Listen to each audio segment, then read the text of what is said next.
വിശ്വസിക്കില്ല സർ. വീടിന്റെ 4 വശത്തും പോലീസിനെ നിർത്തിയിട്ടുണ്ടായിരുന്നു. ഞാൻ ഇറങ്ങി ഓടിയാ പിടിക്കാനായിട്ട്.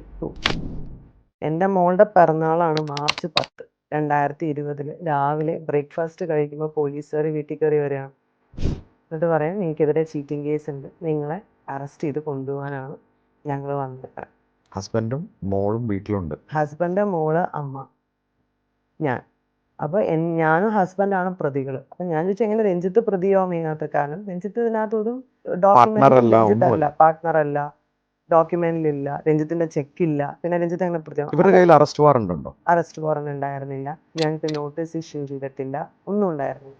അപ്പോൾ ഞാൻ ഒരു ട്രാപ്പ് പോലെ എനിക്ക് ഭയങ്കരമായിട്ട് ഫീൽ ചെയ്തു. ബിക്കോസ് ആ പോലീസിന് ഭയങ്കര ഒരു തിടുക്കം പോലെയായിരുന്നു എങ്ങനെ എന്നെ കൊണ്ടുപോവുക എന്നുള്ളതാണ്. എൻ്റെ focus was completely on me.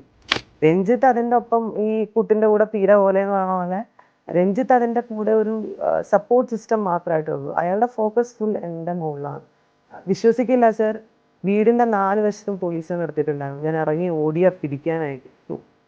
അപ്പോൾ ഒരു ചാൾസ് ശോഭരാജിനെയോ അല്ലെങ്കിൽ ഒരു വളരെ കുപ്രസിദ്ധ ക്രിമിനലിനെയോ ഹാൻഡിൽ ചെയ്യുന്ന രീതിയിലാണ് ഇവരെന്നെ ഹാൻഡിൽ ചെയ്തത്.